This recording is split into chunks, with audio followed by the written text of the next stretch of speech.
It doesn't work. It's a logical error. You're confusing causality with reasoning, and that's what Bertrand Russell is doing when he makes an argument saying that all Christians, and in fact all theists, are believing in God only because they were raised to do so. It's not an argument. Similarly, Bertrand Russell makes this mistake again when he argues that the foundation of why people become Christians is to be comforted. He calls it a wish for safety, the need to feel that there's something bigger than themselves that can take care of themselves and that can sort of give them meaning and so on and so forth. He sees this as counting as an argument against Christianity. Now, seen from a different light, this is not at all an argument against Christianity. It doesn't logically work that people come to faith this way, ergo faith is illegitimate. Actually, as a matter of fact, a lot of prominent Christian theologians have used this as an argument for the validity of Christianity. C.S. Lewis's famous talk about the God-shaped hole in all man's souls, and St. Augustine talked about how our hearts are restless until they rest in thee. So Bertrand Russell confuses causality with reasoning when he makes this argument that because people come to Christianity in large part because of the need for safety, that therefore Christianity is irrational, and that argument itself doesn't hold.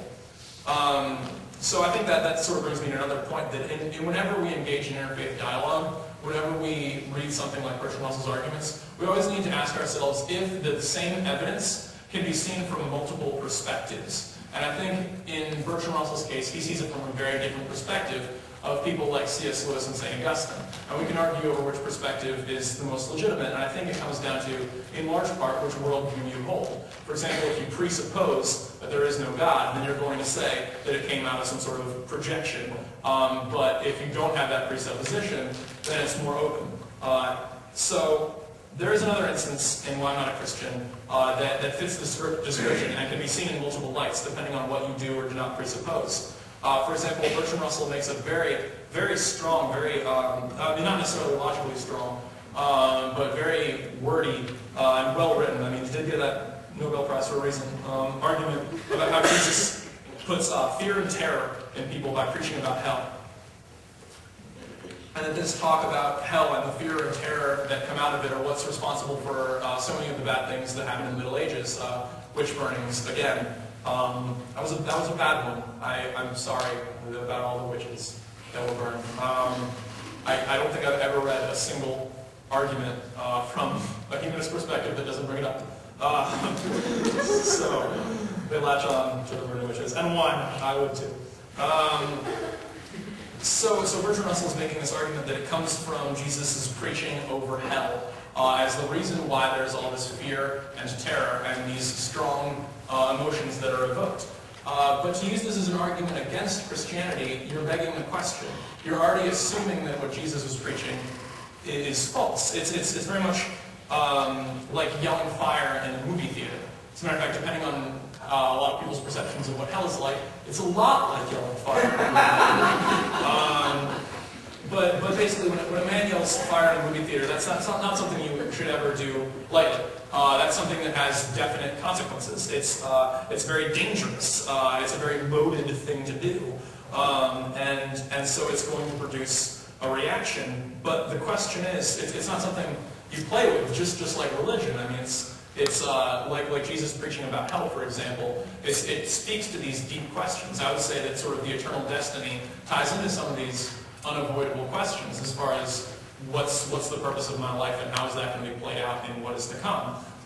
It's something that is at the very core of people, and that's why religious rhetoric has been used for the past several centuries to justify some great things and to justify some terrifying things. Because the talk of religion and the thoughts of religion and these unanswerable questions speak to the very core of people and evoke their most powerful reactions, just like yelling fire in a movie theater. I mean, religion isn't something you can play with. Legos are something you can play with. Religion is not. So when a man is yelling fire in a movie theater, Bertrand Russell is automatically accusing Jesus on the grounds that there is no fire, when Bertrand Russell does not in any way make an argument about this. Basically, what I have to say is if a guy is yelling fire in a movie theater, either he's wrong, in which case he should either be ignored or arrested for causing some sort of panic, or he's right, in which case he's a savior.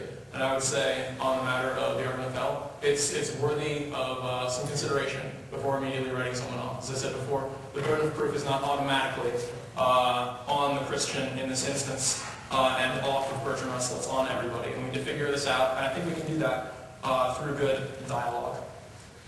Right, in conclusion, I hoped we've learned from our discussion one very major thing. What your presuppositions are, these answers to questions, these things that are so essential, you probably take them for granted.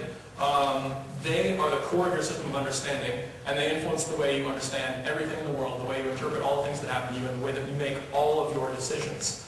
So these premises are extremely important. Which premises do we choose? That is ultimately what it comes down to. That's the whole question of which religion, which philosophy, which worldview. Isn't that why we're all here? Which worldview do we believe? Which premises do we accept to start with that will color the way we see the world in our everyday experiences? Alistair McIntyre wrote a 400-page book on this subject. I was going to read it just aloud to you, but I don't think the microphone has enough batteries. So I'm going to sum it up in one word, just how I discern between different premises. And that word is hope. Which worldview, which premises, which complex system of explanation gives me the most genuine hope? Bertrand Russell has hope. He talks about his hope. And his hope is that science and philosophy will one day show us how the world we know is just purposeless arbitrariness and mathematical formula, and all we're doing is distracting ourselves until eventually everything ends. That's his hope, is that one day we'll just really come to terms that that is what everything is, and that science and philosophy will and technology will pave the way to that. I find my hope more in Christianity, which says that life has authentic, transcendent value because the God of the universe says so, and then my actions will echo eternity, and that eventually everything's going to be okay, and things will be as they should be, and I'll be there to see it, and to drink aquafina there, in paradise. Just kidding, that'll be Fiji well. So the question really boils down to where you find the most hope. And I encourage all of you to be really looking for the hope in all the different worldviews that you encounter. Obviously, UNC, there are a lot. And I think that's something that I've really been blessed by, working in a lot of different organizations, talking to a lot of different people, even being in apologetics and discussions that we have. Barack Obama wrote the book, The Audacity of Hope.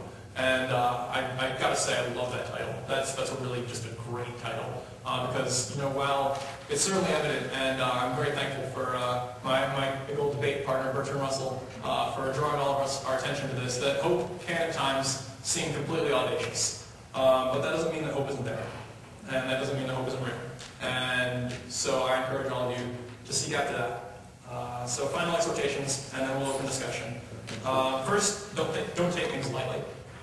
Religion, I'm not going to say that the religious studies department is more important than any of the other departments. I don't think that. But if we truly accept that these fundamental questions are the core and shape the way we interact with everything, we can't just toss them aside with all the other questions like paper or plastic, or where in the world is Carmen Sandiego, or other questions you may be asked on a daily basis that don't necessarily condition your views on everything. A guy's yelling fire in a movie theater, and we have to, just for a moment, take our eyes off of Leonardo DiCaprio and decide whether or not there is a fire and what we're going to do about it. These are questions that we talked about earlier that you can't not answer. You have to answer these questions, and I think it's best for all of us that we be intentional about answering these questions, because we can't just walk through life not having them answered, or else they'll be answered for us by other people. So what you need to do is you need to read the books of people, and you need to talk to people that you respect. You need to give them the time to really investigate their position, and you need to find out what inspires them, comforts them, and empowers them, and sort of test what you think about that. And that's what I hope to do for the rest of my life. So without further ado, I'd like to invite the members of Apologetics up to the stage, and I'll introduce them, and then we'll have an open discussion. Thank you.